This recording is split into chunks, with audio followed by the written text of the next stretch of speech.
Hello, everyone, and welcome back to the Coach's Approach podcast, where we take an inside look at the overall coaching world. As always, I'm your host, George Gresco. Today's episode, White's Whiteboard, is brought to you by Coach's Dry Rub, the All-American Rub, laid on thick until it sticks, the Well Bar and Grill in Kirtland. Come on in for some good food and a great time. Anthony's Family Restaurant in Eastlake on the corner of 91 and Vine Street, where together is our favorite place to be. Open for dine-in, carry-out, and curbside pickup. Last but not least, G&G Printing. Get your custom apparel printed in 7 to 10 days or less. Dominate your design. Today, we head over to the Sunshine State of Florida, that is. In the coach's booth today, we have Coach Carl White, the head football coach at Bridge Community High School. Coach, welcome to the show. Hey, thank you for having me. Appreciate you guys. Yeah, absolutely. I thought it was pretty cool. Head on over to Florida from someone that I haven't talked to before, so this will be pretty cool for me. Absolutely. Coach, the first question I have for you, and this is something I didn't send you previously, is how did you get the nickname Bubba? That is a great question. Nobody knows. So I think it's just kind of something that one of my aunts or uncles were originally from Texas. Okay. And so I think it's something that, my aunts or uncles maybe just started calling me and it kind of just stuck. So here I am. I've been a Bubba for 40 years almost. But yeah, the answer, nobody knows. I've not got a clear-cut answer there. Too funny. I was watching one of the videos and it said Carl Bubba White. I'm like, this is the first time I'm seeing this, so I had to ask. Yeah, no doubt. Yep. So strange story. Nobody knows. We'll figure it out sometime, maybe. Too funny. Coach, one of the hashtags you use on your website and all over social media is the hashtag FOE, which stands for Family Over Everything. Can you talk a little bit about what that hashtag means and why you use it? Yeah, absolutely. For me, I always, when I had my own program, football's always been kind of like a safe haven for me. Sure. And I'm sure it is for a lot of other different young men as well and women. But for me, I've always wanted that family feel. When I was at Carson Newman, that's one thing that kind of stood out for me. Even when I was playing there, was how family oriented it was, and how when you came there, you was already a part of the family. Whether you just got there, you've been there 4 years, it didn't matter. They just welcomed you with open arms. Right. And that's what I wanted with my program. So, it's when you get here, it's a great time for you to be vulnerable. Ain't nobody going to judge you. It's a great place to be in terms of being accepted. People want to feel a part of something. That's when that big family piece comes in. But that's kind of where it is. I just want young men and women to be able to come in, let their hair down. That's one thing that can be consistent for them through their 4 years of high school was this football program. And that family piece is something that's really, really important to me. I want them to come in and feel like they're a part of something, to feel valued. It's really big. So it's family over everything for me. Is when you get here, you can leave whatever's going on at home, or whatever you're dealing with, you can leave that alone for 2 hours and come be a part of this. And, we can just separate that and allow it to be something special in your life. Yeah, absolutely. Especially, and you said it already, is you don't know sometimes what these kids are going through at home, and they get those 2 hours away. That's all they need, Mm-hmm. And that's truly amazing thing. Just getting away from what they're dealing with, be with a team and family. I think that's pretty cool. No doubt. Speaking of family, let's talk about your core values a little bit. You stand for family, intentional growth, humility, and toughness. These are 5 very strong words. Why are these words at the top of your core values? Yeah, for me, it was simple. We were sitting down and, my wife would kill me, and she did kill me. You always seem to get your best thoughts when you're in church, right? And you should be listening. We were sitting there, and this acronym just sort of started playing out. It was actually a sermon by Pastor Dustin Woods, and I just started writing these words. And I feel like this profession is a calling for me. I feel like this is what God truly has for me and my family, and I really feel that way. So with that, I truly feel like building men is what we're doing, and equipping young men to be better husbands, better businessmen, whatever that looks like. I truly feel called to do that every single day. But for me, when I started diving into the acronym itself is, what's the characteristics of a good man? What does that look like? And that needs to be our foundation. If that's who we are, then this needs to be a foundation of who we are. So family, of course, we've already talked about it. Good men, in my opinion, always have a sense of family and belonging. That nurturing part of who they are, and they want to be intentional. You want to surround yourself with people who are intentional about what they want to do each and every day. They have a sense of direction and what they want to accomplish. And as our football program, we definitely do. And that growth piece, are we finding ways to grow every single day? I don't care what that looks like, whether that's spiritual, mental, your body, are you intellectually challenging yourself each and every day? That's the growth piece that plays out on Wednesday. Thursday, it's the humility piece. I've been around some very, very truly gifted individuals, but the thing that stood out to me was not the fact that they were truly gifted, it was how humble they were, how grateful they were for that. And the last one is toughness. For me, and we seen it play out last night, right? So you watched Will Smith kind of deal with that. This is what we were talking about. We had a great discussion about it. It's we're not talking when we say toughness, we're not talking about going to slap somebody. Right. That's not it in our world. That's a 15-yard penalty, probably cost you the game. Yeah. That's not realistic. So we need to equip our kids with some ways to handle that and deal with that. So we're a real big E plus R equals O team, Brian Kite people. Very, very big advocate of that. And that's what we do. So we teach them to mentally deal with the things that come their way.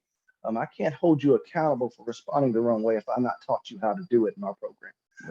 So that's how we go about our business. And toughness is, again, it has nothing to do with the physical aspect. Yes, we want you to be physical, but it's all the mental piece. We want you to be mentally prepared to handle anything that's going to come your way in life. No, I like that. And that kind of leads me into your coaching philosophy. You have 5 more words and sayings that you really believe in, and those are accountability, handling adversity, mental toughness, perseverance, and intrinsic values. How do you get your players, parents, and families in the community to buy into your philosophy? Well, I think with the community piece is big because I think our program is a mirror of that community. And you talking about if it's not wins, what is it? That's a big piece because a lot of times when you get a program, let's be honest with you, if you're probably coming in, it's probably because they're suffering or something like that is happening in that program where there's bleeds. So there better be a different way that you're going to get some buy-in early because if it's not wins, it needs to be something. So, for me, again, you need to be a mirror or a reflection of that community. Right. And the community will support the right thing if they like what they see out of that reflection. Right. And, that's kind of where we're at. So we're going to do everything we can to perceptually show the community, the administration that we're doing the right thing. We're going to develop the right men. We're going to put a good product out there on the field. But more importantly, we're going to create great human beings out there in that community. And we're going to show that. We're going to showcase that every way we can to get these guys to understand, yes, we're doing the right things. The wins will come. But let's change some behaviors right now so you can see that right now. That's tangible. You can touch it. And that usually helps create the instant buy-in. Because perception doesn't cost a thing for you to change at all. Right. Absolutely. No, that's awesome. On your website, you talk a lot about building men, and you've mentioned that already. How does high school football prepare young men and women for life after football? I think in every way possible. If you're a part of this game and you don't get something out of it, that's your fault. This game teaches you. That's the truth right there. This game teaches you so much, and it still teaches me something every single day. It teaches you about adversity. It teaches you about, being able to cope and deal with people you don't necessarily like. Sure. But you got to get along and you got to be able to make it work. But this thing teaches you everything. There's things that I see in football that shows up in my family life every day. Yep. And had it not been for football, maybe I wouldn't be able to navigate it as well. And those types of things I think shows up every single day. So when I would I would say play, take everything you can out of it. Forget about what's hard. Forget about things that make you uncomfortable. Learn from it. Grow from it. And I promise you, you'll like the product at the end. And I promise you, there'll be things that pop up in your life that you've kind of dealt with before in this game called football. Yep.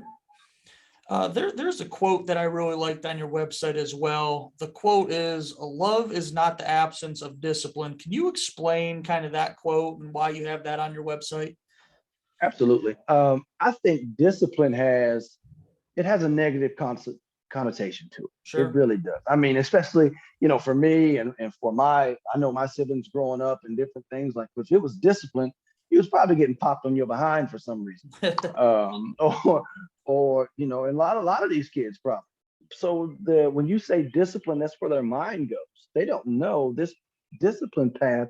It's going to help me get to where I need to be. So for us as a football program, my coaching staff, guys, you're going to be disciplined, okay? But not in a sense where you're in trouble.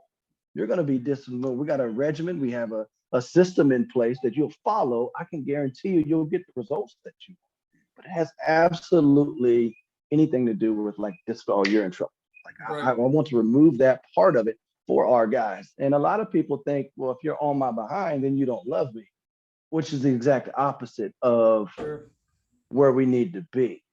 Because right now you got a lot of kids in this world who would rather see their friend fail and have the courage enough to stand up and say, hey, listen, man, you're doing the dead wrong thing Right. right now. So love is not the absence of this. It's not. I love you, so I'm going to hold you accountable Right. to what you said you wanted to be. And getting our kids to understand that. So we change it a little bit. We just say behavior. We don't say discipline. We just say behavior. Right. To remove that altogether. And that way they don't even process that way. How are we going to change our behavior today? Right. No, I really like that quote. Once I saw that, I'm like, I have to mention that in this podcast. I really like that, Coach. Yeah, man. Getting into a little bit of your coaching career now, you have coached both at the collegiate level and the high school levels. Most recently, you have coached at Morrison West High School in Tennessee, Carson Newman University in Tennessee. Now you're the head football coach at Ridge Community High School in Florida, as we already mentioned.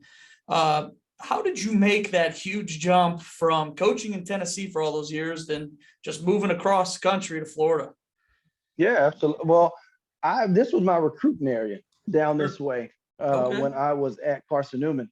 So I got to meet a whole lot of people. My network grew tremendously down here as I was coming in through here. I would pop in here in the spring and in the fall if they needed me to, but I would spend some pretty good time here, and I got to know a lot of people and a lot of good people. But while I was here, I noticed that in December it was 80 degrees. So, it was always my wife. It was very challenging. My wife had never lived out of the state of Tennessee before in her life. As a matter of fact, she told me when we got married, I'm not moving anywhere. Don't even think about it. So I didn't. I really didn't. But again, I told you, like I truly felt led by God to come here to be a part of these kids' lives down here. I was comfortable at Carson Newman. I was with my mentor, Mike Clowney, every single day. So I had that kind of cushion. I was at the school that I played for. I met my wife there. So it all kind of went full circle. So I was very comfortable with where I was at. My office was awesome. So, I got to be around some awesome, awesome young men each and every day, to build those guys up. And you know what? But I think that's exactly what happened. I got comfortable with where I was at. And God told me to move, and we wanted to be obedient in that. It just so happens He put us in Florida. And as you can see, it's He's blessed us each and every move that we've made, and we're going to continue to be obedient to what He says. Too funny, because right now I live in Ohio and there's 2 inches of snow on the ground. So no, sir. And you were probably outside throwing the football around already this week. We sure did. No football though. Too funny. As we mentioned, you've coached the college and in high school. Coach, what would you say is the biggest difference from coaching at the college level to coaching at the high school level? Whew, there's a lot. But for me, the biggest difference, it'd be like in the academia world, if I was an AP teacher going to go teach those caliber kids. You're getting the top 2 to 5% of high school football athletes to go, hang out with every single day. That's Right. amazing. And it was an awesome experience for me. It really was. But the biggest difference I would say is, for me personally, at my experience, would just be the time that you have with your kids. Right. High school, I think, in my opinion, you get them a little less. They're in classes, you can't pull them away. You got different things. I had access to my athletes in college. Right. Pull them in for, sidebar meetings and different things like that. I just think the time would be the biggest difference. Everybody understands the caliber of kid being the difference, but I think the biggest one for me is just the difference. Like, we would have a team meeting every single day, Yeah. just to kind of get everybody back on the same page. And Yeah. and in high school, you just kind of not rushing, but you're kind of like rushing to get everything in that you need to get Yeah. in. So you lose something, whether that be a weight room or that be a team meeting or to get more time outside. But there's just the biggest difference would just be the time for me, Absolutely. aside from the actual athlete itself. Sure. Coach, you have also been a part of arena football. You were involved with the Gulf Coast Fire organization. The Gulf Coast Fire were league champions in 2019. Can you talk a little bit about your arena football experience? That was, it was, I got the opportunity to meet Brent Burnside, who was absolutely phenomenal. One of the first persons I met down here in Florida. Sure. He was the head coach at Moorhaven High School. Okay. He's always been involved with Arena League football. So, I always looking to expand my network, learn, grow, different things like that. And I just asked him, "Hey man, can I come be a part?" Basically just like that. And he was like, "I don't care, let's go." I was like, "Great." So with that, I had the opportunity to work with phenomenal athletes. Probably Raheem Cato, who was the quarterback at Marshall, and put up all those big numbers. And I will tell you right here, right now, that is arguably the best player I've ever coached or been a part of in my life. I think that's the only time in a season I can truly say, you can probably pull the film, I've never seen him get tackled ever. And we're playing arena ball, mind you, arena ball, like in a tight space. He never got tackled. He was just a phenomenal athlete. And I'll never forget, we won the championship game 80-20. It wasn't close. The kid is just unreal. And that was supposed to be a pretty good game for us, but obviously it wasn't. But it was a testament to him and the rest of those guys. But it was just a phenomenal opportunity. I'm glad I did it. I tried it. Those guys went on, and now they're all a part of the Orlando Predators organization now. So it's pretty cool to see them on TV from time to time. Right. And here's another guy that I know you coach, and I didn't even have this in my script. It was just on my notes that I had. Another guy you coach is an NFL player of Daryl Miller. He's with the Eagles, now Jacksonville, ran a 4.3 40-yard dash, 6'3", 210 pounds. I mean, these guys are massive and that fast. But do you want to speak a little bit about him too? Well, I think first and foremost, I think before we speak on the athlete piece, how good of a person he is. I think when I got there, I think they had gone through some turnover a little bit, of course, in terms of the, receiving course. So it's all about building the trust with him. Sure. But he told me straight up, he said, "Coach, I'm gonna go to the NFL." All right. I think that's what everybody says, right? But I can assure you this, there's not one human being that I've seen come through Carson Newman. And I've been a part of it since 2001, one way or another, that's ever worked as hard as that young man did. When he said that that's what he wanted to do, you got to think how many times he was overlooked. You just gave the stat line. How he ended up at Carson Newman, I have no idea. Because he was a freak. I think he wore like a 2-3X glove, something crazy like that. Oh, man. He was unreal. But the person that he is, number one,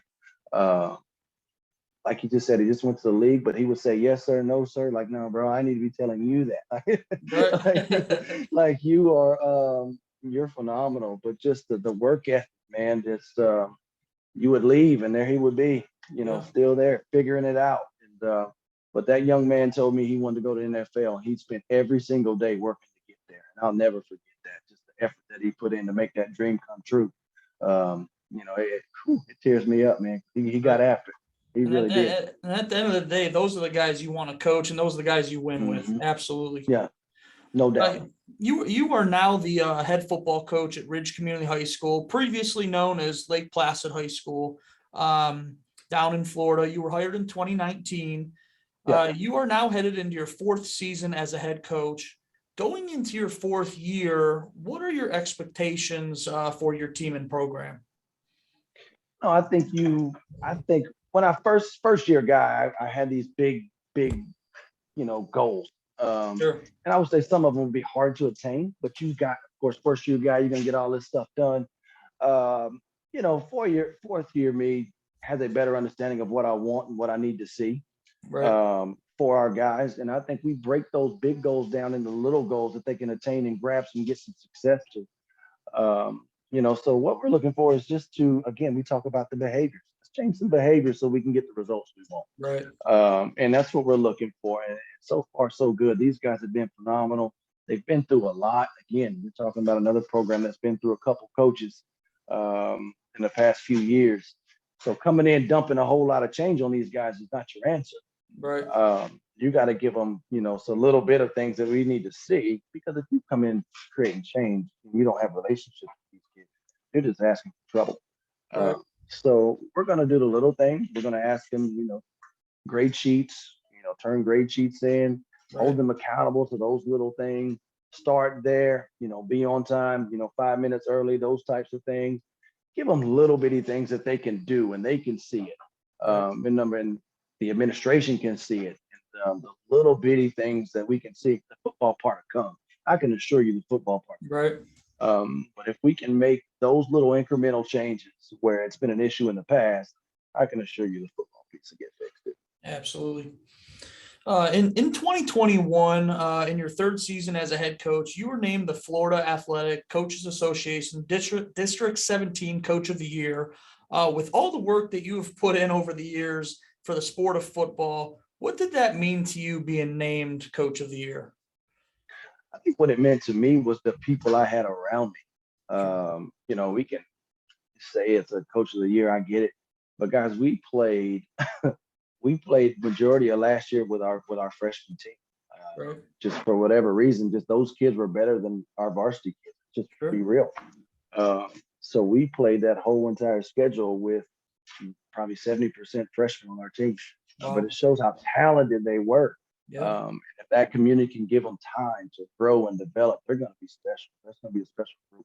But the testament was not the Coach of the Year. I think it was just confirmation of how good they did, how good they were. Shoot, it says 4 games. Guys, we did that with a JV team. Really, we really did. Right. With a varsity schedule, those guys were extremely talented. And it's just a testament to them and the hard work they put in and buying into what we were trying to do. We'd love to win a couple more games. It was what it was. I'm telling you guys, that was a freshman team, and they were phenomenal. Right. To do what they did, down here in this little league that we were playing in, guys, they did a lot of good things. But it's a testament to those guys and how hard they worked and that staff and the things they were doing to get those guys ready. It's a true testament of that. I'm very grateful for the District 17 and them nominating me. I'm very grateful. I actually had another coach on the show that actually said that Coach of the Year is more of a staff award because as a head coach, you're not coaching a position group necessarily. You might be, might not be, but it's more of you guys winning as a whole. It's a team award getting Coach of the Year. No doubt. Yeah, that was just a culmination. You go back to COVID year in 2020. Oh, let's not go there. It was brutal, man. And we've been through a lot. I'm telling you, if it could have happened, it happened that year. And we went through a lot. And it was just good. It was just good to celebrate, something with those guys. And I was happy to announce it, happy to show it. And again, it was a reflection of those. And again, I think it goes back to God just saying, hey, you went through it, man, but let me throw you this bone to tell you, just confirmation again, you're on the right path. Right. Just keep going. Absolutely. Coach, you have been married now for many years and have 3 children of your own. How do you balance being a head football coach and being a father figure to hundreds of students while also being a father and husband to your own family? Yeah. For me, it's understanding time. While I was in college, the best advice I ever received was from Mike Clowney, and he told me, your wife married a high school coach, not a college coach. I didn't understand what that meant until I got there. And the time demand that it has on you is a lot different than the time I have now. And it's no fault of your own. It's just what it requires. So I understood whenever I become a head coach, I was going to respect people's time. Sure. I'm going to respect my staff's time. I'm going to respect my players' time. And more importantly, I'm going to respect my family's time. Because again, we don't get these little years back with our family. Once it's gone, it's gone. And they don't understand that when I'm away, that I'm providing for you. They just know, where was you at? That's all they know. Right. So for me, I'm very conscientious of time, of what's what. And again, I want to be respectful of everybody's time, but more importantly, I want to be respectful of my family's time, because in this business, you can easily get ate up by people pulling at you. Right. And if you're not careful, your cup's going to be empty and you don't have nothing to give to your family when you get home. Right. So I'm very conscientious of that. I'm very, I'm very conscientious of my time, very conscientious of knowing if my cup is full and what I need to do to get it full. And more importantly, I understand that being with my family gets my cup full to pour back into these young people. Absolutely. And that's where I get my cup full. And I would challenge every coach out here to make sure you understand what that looks like for you, so you don't go home empty every night. You don't have nothing to give to your family. You got to Absolutely. constantly be managing that. Sure. Coach, I'm going to go ahead and give you a chance to give a shout out to your wife and children. Go ahead. Yeah, absolutely. You know what? I have the best coach's wife in America. She doesn't really complain a lot. She lets me go about my business. She supports the death out of me. But I'm going to be respectful for that as well. I'm not going to take that for granted. But my wife's name's Erin. She does a great job. We've been married 13 years, been together 18. I have a daughter, Taylor, who's 12. Maxon is 10. He's the middle one, and he is the middle one. And I have my youngest is 6, and he is the baby of the group. And you know what? That's my crew, man. They're awesome, and they're very supportive. I don't apologize for having my kids at practice, in meetings. I will never do that. And now I want again, it's family. And I want to be a reflection of those kids who doesn't necessarily have that at home. I am grateful to have a family like this, who are very supportive of who we are, and they love being a part. And I tell my coaches all the time, you bring your kids around all day, I'm bringing mine. Because again, I want them to feel a part of this. I want my athletes to be able to see the interaction with my family. I want them to be able to see that. Because again, it ain't always Lucky Charms and marshmallows, man. But we are who we are, and I love it. That's awesome. Coaches, we get near the end of the show, I always ask, who is Coach White for the listeners and viewers who might not know you? Who is Coach Carl White? I think it's a deep question. And, for me, I hope first and foremost, when you come across me, I hope you leave thinking there's something different about it. I do. I hope when you leave that you said, I hope you make me feel good. I hope, and to me, I think it's Jesus Christ. I really do. That's something different, or there's something that's off. I hope that's what it is. If not, I need to do some internal looking at me to figure out what that is, so I can reflect that every single day. But I am truly grateful. I'm a man of God first. As you can see, my family means everything to me, and comes in a very quick third. My players mean the world to me as well. And I'll do anything I can. But again, I hope they come across as, number one, he's a child of God first. He's definitely a family man, and he loves his young people. I hope that's what they come up with. Oh, that's awesome. Well, Coach, we're going to end the show, but Coach, once again, thank you for taking the time to sit down and talk with me. I know you're busy schedule right now, and but I really appreciate it, Coach. Yes, sir. I appreciate you. Thank you guys for having me on, man. This has been awesome. Thank you so much. Go Bolts.